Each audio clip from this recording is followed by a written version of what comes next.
My title, Queerer Than We Can Suppose, The Strangeness of Science. Queerer than we can suppose comes from J.B.S. Haldane, the famous biologist, who said, "Now my own suspicion is that the universe is not only queerer than we suppose, but queerer than we can suppose. I suspect that there are more things in heaven and earth than are dreamed of or can be dreamed of in any philosophy." Richard Feynman compared the accuracy of quantum theories, experimental predictions, to specifying the width of North America to within one hair's breadth of accuracy. This means that quantum theory has got to be, in some sense, true. Yet the assumptions that quantum theory needs to make in order to deliver those predictions are so mysterious that even Feynman himself was moved to remark, "If you think you understand quantum theory, you don't understand quantum theory." It's so queer that physicists resort to one or another paradoxical interpretation of it. David Deutsch, who's talking here, in The Fabric of Reality, embraces the many worlds interpretation of quantum theory, because the worst that you can say about it is that it's preposterously wasteful. It postulates a vast and rapidly growing number of universes existing in parallel, mutually undetectable, except through the narrow porthole of quantum mechanical experiments. And that's from Richard Feynman. The biologist Lewis Wolpert believes that the queerness of modern physics is just an extreme example. Science, as opposed to technology, does violence to common sense. Every time you drink a glass of water, he points out, the odds are that you will imbibe at least one molecule that passed through the bladder of Oliver Cromwell. It's just elementary probability theory. The number of molecules per glassful is hugely greater than the number of glassfuls or bladders full in the world. And of course, there's nothing special about Cromwell or bladders. You have just breathed in a nitrogen atom that passed through the right lung of the third iguanodon to the left of the tall cycad tree. Queerer than we can suppose. What is it that makes us capable of supposing anything? And does this tell us anything about what we can suppose? Are there things about the universe that will be forever beyond our grasp, but not beyond the grasp of some superior intelligence? Are there things about the universe that are in principle ungraspable by any mind, however superior? The history of science has been one long series of violent brainstorms as successive generations have come to terms with increasing levels of queerness in the universe. We're now so used to the idea that the Earth spins rather than that the sun moves across the sky, it's hard for us to realize what a shattering mental revolution that must have been. After all, it seems obvious that the Earth is large and motionless, the sun small and mobile, but it's worth recalling Wittgenstein's remark on the subject. "Tell me," he asked a friend, "why do people always say it was natural for man to assume that the sun went round the Earth rather than that the Earth was rotating?" His friend replied, "Well, obviously, because it just looks as though the sun is going round the Earth." And Wittgenstein replied, "Well, what would it have looked like if it had looked as though the Earth was rotating?" Science has taught us, against all intuition, that apparently solid things like crystals and rocks are really almost entirely composed of empty space. And the familiar illustration is the nucleus of an atom is a fly in the middle of a sports stadium, and the next atom is in the next sports stadium. So it would seem the hardest, solidest, densest rock is really almost entirely empty space, broken only by tiny particles so widely spaced they shouldn't count. Why then do rocks look and feel solid and hard and impenetrable? As an evolutionary biologist, I'd say this: our brains have evolved to help us survive within the orders of magnitude of size and speed which our bodies operate at. We never evolved to navigate in the world of atoms. If we had, our brains probably would perceive rocks as full of empty space.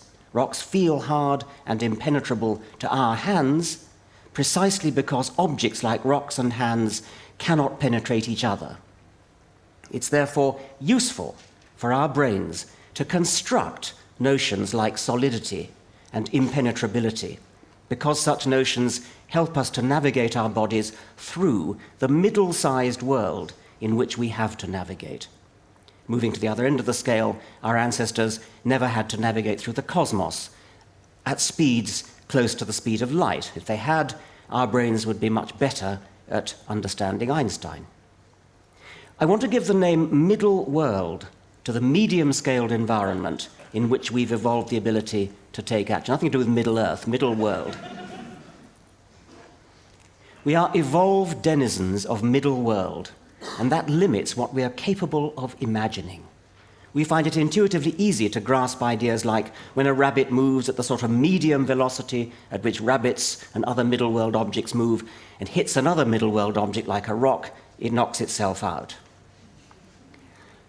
May I introduce Major General Albert Stubblebine III, commander of military intelligence in 1983.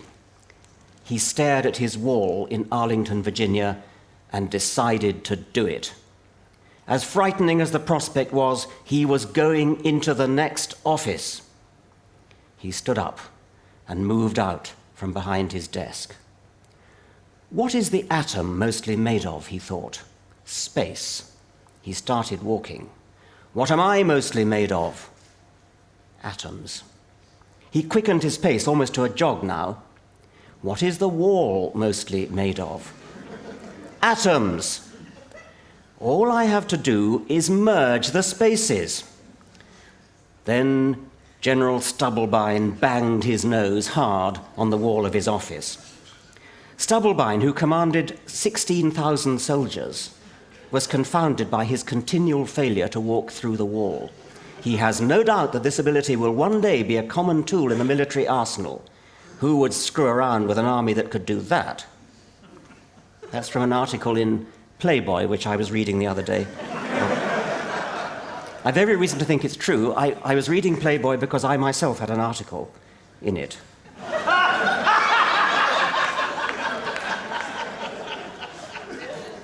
Unaided human intuition, schooled in middle world, finds it hard to believe Galileo when he tells us a heavy object and a light object, air friction aside, would hit the ground at the same instant. And that's because in middle world, air friction is always there. If we'd evolved in a vacuum, we would expect them to hit the ground simultaneously. If we were bacteria, constantly buffeted by thermal movements of molecules, it would be different. But we middle worlders are too big to notice Brownian motion. In the same way, our lives are dominated by gravity, but are almost oblivious to the force of surface tension.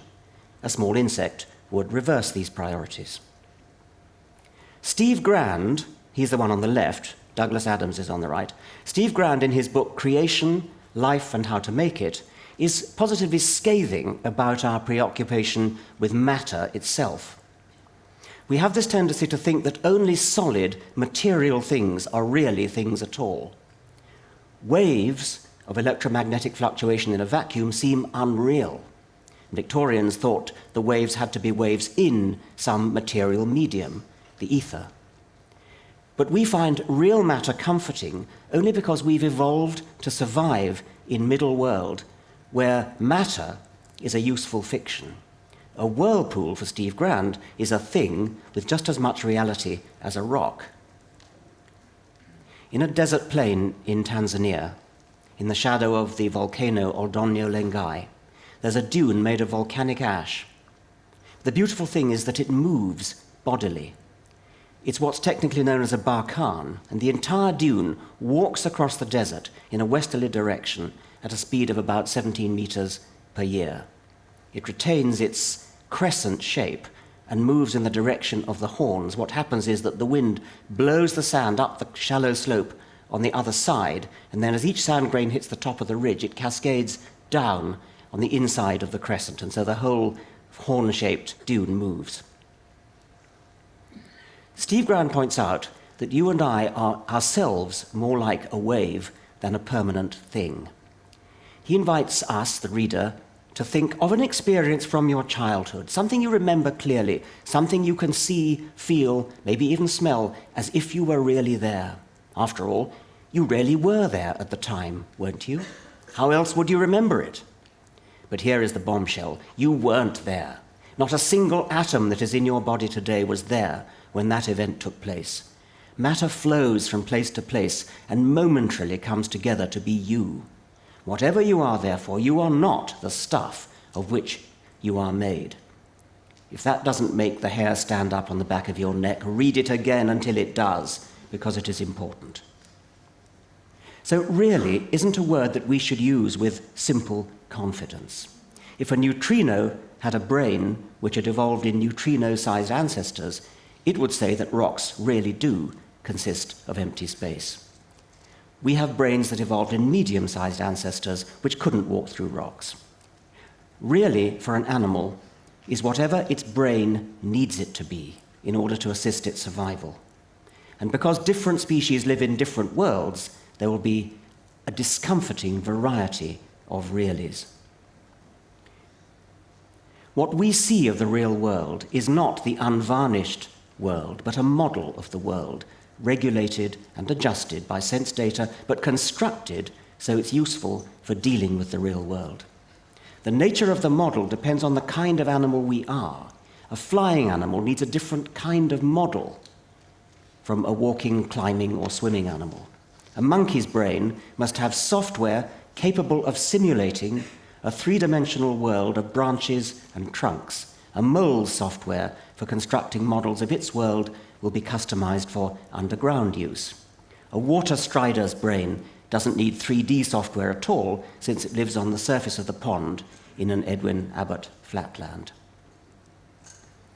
I've speculated that bats may see color with their ears. The world model that a bat needs in order to navigate through 3 dimensions catching insects must be pretty similar to the world model that any flying bird, a day-flying bird like a swallow, needs to perform the same kind of tasks. The fact that the bat uses echoes in pitch darkness to input the current variables to its model, while the swallow uses light, is incidental.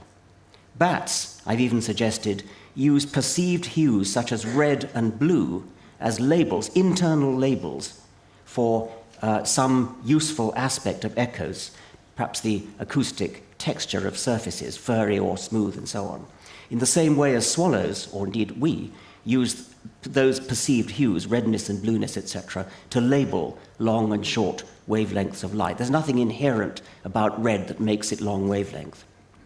And the point is that the nature of the model is governed by how it is to be used, rather than by the sensory modality involved. J.B.S. Haldane himself had something to say about animals whose world is dominated by smell. Dogs can distinguish 2 very similar fatty acids, extremely diluted, caprylic acid and caproic acid. And the only difference you see is that one has an extra pair of carbon atoms in the chain. Haldane guesses that a dog would probably be able to place the acids in the order of their molecular weights by their smells, just as a man could place a number of piano wires in the order of their lengths by means of their notes. Now there's another fatty acid, capric acid, which is just like the other 2, except that it has 2 more carbon atoms. A dog that had never met capric acid would perhaps have no more trouble imagining its smell than we would have trouble imagining a trumpet, say, playing 1 note higher than we've heard a trumpet play before. Perhaps dogs and rhinos and other smell-oriented animals smell in color, and the argument would be exactly the same as for the bats.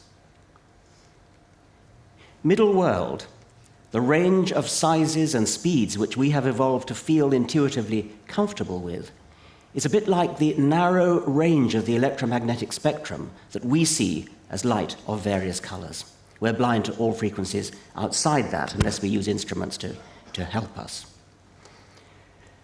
Middle world is the narrow range of reality which we judge to be normal, as opposed to the queerness of the very small, the very large, and the very fast. And we could make a similar scale of improbabilities. Nothing is totally impossible. Miracles are just events that are extremely improbable. A marble statue could wave its hand at us. The atoms that make up its crystalline structure are all vibrating back and forth anyway. Because there are so many of them, and because there's no agreement among them in their preferred direction of movement, the marble, as we see it in Middle World, stays rock steady. But the atoms in the hand could all just happen to move the same way at the same time, and again, in this case, the hand would move and we'd see it waving at us in Middle World. The odds against it, of course, are so great that if you set out writing zeros at the time of the origin of the universe, you still would not have written enough zeros to this day. Evolution in Middle World has not equipped us to handle very improbable events. We don't live long enough. In the vastness of astronomical space and geological time, that which seems impossible in Middle World might turn out to be inevitable.